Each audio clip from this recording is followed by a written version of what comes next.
নরেন্দ্র মোদী সরকারকে আমি বলতে চাই, ভারতবর্ষ যদি তোমার হয়ে থাকে, ভারতবর্ষ যদি অমিত শাহ হয়ে থাকে, ভারতবর্ষ যদি বিভিন্ন উচ্চ পদস্থ নেতৃত্ববৃন্দদের হয়ে থাকে, আমি ঘোষণা করব ভারতবর্ষ মুফতি আব্দুল কাইয়ুম সাহেবের, ভারতবর্ষ হোসেন আহমদ মাদানির, ভারতবর্ষ আমার মতো অধমের ভারতবর্ষ। সুতরাং এই ভারতবর্ষে ইঞ্চি ইঞ্চি যদি অধিকার খর্ব করো, আমরা মুহূর্তের মধ্যে ভারতবর্ষকে বুঝে নেব। ভারতবর্ষ কোনো বাবার নয়, কোনো RSS বাবার নয়, ভারতবর্ষ কোনো বিজেপির নয়, ভারতবর্ষ কোনো টিএমসির নয়, ভারতবর্ষ যেমন RSS এর, ভারতবর্ষ যেমন বিজেপির, ভারতবর্ষ তেমন মাদ্রাসার প্রত্যেক ছাত্রদের, এমনকি আমার আপনার সকলেরই। ভারতবর্ষের যিনি যুদ্ধের এবং জেহাদের ডাক দিয়েছিলেন, যিনি কথা বলেছিলেন, ফতোয়া দিয়েছিলেন যে ভারতবর্ষ আজ পরাধীন হয়ে গেছে, সুতরাং এভরিথিং প্রত্যেকের জন্য জিহাদ করা, বিশেষত মুসলমানদের জন্য যুদ্ধ করা, ফাইট করা ফরজ হয়েছে। আমরা জানি ইতিহাস। যদি আপনাদেরকে জিজ্ঞাসা করি, এই স্কুল কলেজের পড়ুয়া স্টুডেন্টদেরকে জিজ্ঞাসা করি, এই ভারতবর্ষের স্বাধীনতার জন্য বুকে তাজা রক্ত কারা দিয়েছিল, তারা কিন্তু কথা বলতে বাধ্য। সুভাষচন্দ্র, মহাত্মা গান্ধী এবং বিভিন্ন ব্যক্তিরা ভারতবর্ষ স্বাধীন করেছিল। কিন্তু বন্ধু, ভুলে গেলে চলবে না, ভারতবর্ষে মহাত্মা গান্ধীর যেমন ছিল, ভারতবর্ষ রাজবল্লভ ভাই প্যাটেলের যেমন ছিল, ভারতবর্ষ যেমন অন্যান্য হিন্দুদের ছিল, ঠিক তেমনই ভারতবর্ষ ছিল হোসেন আহমদ মাদানির, ভারতবর্ষ ছিল আরশাদ মাদানির, ভারতবর্ষ ছিল হিজবুল্লাহ সাহেবের, ভারতবর্ষ ছিল বিভিন্ন উচ্চ পদস্থ ব্যক্তিদের। আজ ডাক্তারহীন ভাষায় ঘোষণা করা হয় হিজবুর রহমান সাহেবের নাম তোমরা শুনেছ। ভারতবর্ষে 1947 খ্রিস্টাব্দে যখন প্রথম স্বাধীনতা অর্জন করে ভারতবর্ষ, পার্লামেন্টে দাঁড়িয়ে হিফজুর রহমান সাহেব তিনি প্রকাশ্য ভাষায় বলেছিলেন যে আজ যদি ভারতবর্ষ মহাত্মা গান্ধীর হয়, আজ যদি ভারতবর্ষ নেতাজি সুভাষচন্দ্র বসুর হয়, মনে রাখবে আজ ভারতবর্ষ হোসেন আহমদ মাদানির, আজ ভারতবর্ষ কিন্তু আরশাদ মাদানির, আর ভারতবর্ষ হিফজুর রহমান সাহেবের।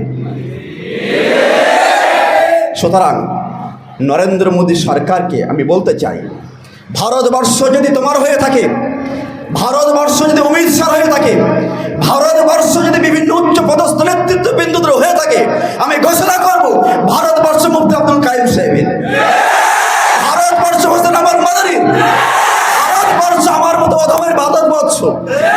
সুতরাং এই ভারতবর্ষে ইঞ্চি ইঞ্চি যদি অধিকার খর্ব করো, আমরা মুহূর্তের মধ্যে ভারতবর্ষকে বুঝে নেব। ভারতবর্ষ কোনো বাবার নয়, কোনো RSS বাবার নয়, ভারতবর্ষ কোনো বিজেপির নয়, ভারতবর্ষ কোনো টিএমসির নয়, ভারতবর্ষ যেমন RSS এর, ভারতবর্ষ যেমন বিজেপির, ভারতবর্ষ তেমন মাদ্রাসার প্রত্যেক ছাত্রদের, এমনকি আমার আপনার সকলেরই। সুতরাং এর অধিকার খর্ব হবে। এরা একটা ইট পর্যন্ত ভারতবর্ষতে যদি খসে, একটা চুন পর্যন্ত ভারতবর্ষ যদি খসে, সময় আসবে আমরা এক এক করে আমরা 16 আনায় ভারতবর্ষকে বোঝাবো ইনশাআল্লাহ।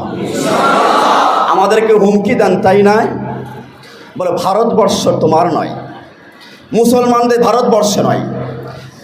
আমি যদি তাদেরকে ইতিহাস স্মরণ করাই, আপনার কোনো বাপ দাদা 14 গোষ্ঠী এই ভারতবর্ষের স্বাধীনতায় ছিল না, ছিল না, ছিল না। ভারতবর্ষে মুসলিমরা বুকের তাজা রক্ত ঢেলে দিয়েছিল, ছিঁড়ে দিয়েছিল করার জন্য। হোসেন আহমদ মাদানি সাহেব বলেছিলেন, যখন ভারতবর্ষে ইস্ট ইন্ডিয়া কোম্পানির শাসন করেছিল, তিনি বলেছিলেন, হোসেন আহমদ মাদানি তুমি কি ফতোয়া দিয়েছিল জানো? কি ফতোয়া তুমি দিয়েছিল? তুমি ফতোয়া দিয়েছিলে এই যে ভারতবর্ষের প্রত্যেক মুসলমানদের জন্য সরকারি চাকরি করা নিষিদ্ধ, সরকারি চাকরি করতে পারবে না কোনো ব্যক্তি, বিশেষ করে মুসলমানরা। তখন হোসেন আহমদ মাদানিকে ডাকা হয়েছিল, ডেকে বলা হয়েছিল, এই যে ফতোয়া তুমি দিয়েছো, এই ফতোয়া কি তুমি দিয়েছো? বাহাদুর বিভিন্ন ব্যক্তিত্ব সেখানে ছিল। হোসেন আহমদ মাদানি সাহেবের পাশে বসা ছিলেন একজন মহান ব্যক্তি। তিনি বললেন যে হুজুর, অনুগ্রহপূর্বক আপনি বলেন যে ওই ফতোয়া আমি দেইনি।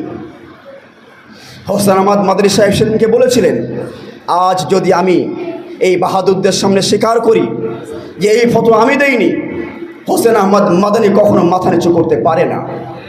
সুতরাং তিনি বলেছিলেন, তোমাদের যদি গুলির থাকে, তোমাদের বন্দুকে যদি গুলি থাকে, AK-47 যদি গুলি থাকে, আমি হোসেন আহমদ মাদানি বুকের কলার খুলে দিলাম, চালাও গুলি।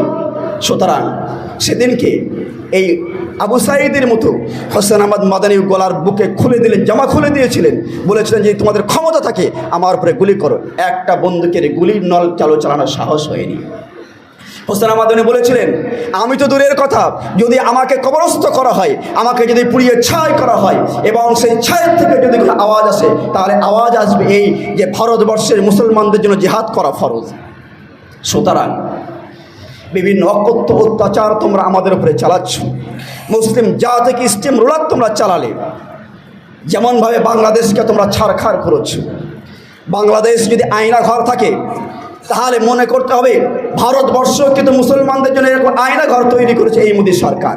মুসলমানদের ওলামাদেরকে বিভিন্ন বাক স্বাধীনতা হরণ করছে, মুসলমানদের বিভিন্ন মৌলিক অধিকারের উপর হস্তক্ষেপ করছে। সুতরাং কোনো মৌলিক অধিকার উপরে হস্তক্ষেপ করা যাবে না। ছাত্র সমাজ তোমাদেরকে বলবো, যে বাংলাদেশের ছাত্র সমাজ বিশ্বকে দেখিয়ে দিয়েছে ছাত্ররা হাতে কত ক্ষমতা, কত পাওয়ার, এই বিশ্বকে পরিবর্তন করে ছাত্র সমাজ। সুতরাং তোমাদেরকে রিকোয়েস্ট করব, ভারতবর্ষের উপরে যদি সামান্যটুকু আজ আসে, সামান্যটুকু মুসলিমদের অধিকারে যদি খর্ব হয়, সামান্যটুকু কোনো মানুষের ব্যক্তিগত অধিকারে যদি খর্ব হয়, ইনশাল্লাহ আমরাও বুকে তাজা রক্ত দিয়ে এই ভারতবর্ষকে আবার স্বাধীন করবো ইনশাল্লাহ। সুতরাং সেই সমস্ত মনীষীদের, সেই সমস্ত ইতিহাসকে স্মরণ করে হিন্দু মুসলিম আপামর জনগণ সকলেই কিন্তু এই ভারতবর্ষের জন্য রক্ত দিয়েছিল। আজও যদি রক্তের প্রয়োজন পড়ে, ইনশাল্লাহ আমরা বর্ডারের ধারে দাঁড়িয়ে, আমরা বিএসএফ হয়ে আমরা বর্ডারকে, আমরা বিশ্বকে, আমরা ভারতবর্ষকে ইনশাল্লাহ রক্ষা করবো আবার একবার ইনশাল্লাহ। সুতরাং এই সংক্ষিপ্ত বক্তব্য আমি এখানে ইতি করছি। ভারতবর্ষে ফলে মূলে সুশোভিত হোক, ছাত্র সমাজ উন্নতি হোক এবং শিক্ষক মহল তারা সমৃদ্ধশালী হোক এবং ভারতবর্ষের উন্নতি এবং ভারতবর্ষের সমৃদ্ধ আমি কামনা করে সংক্ষিপ্ত বক্তব্য এখানেই ইতি করলাম।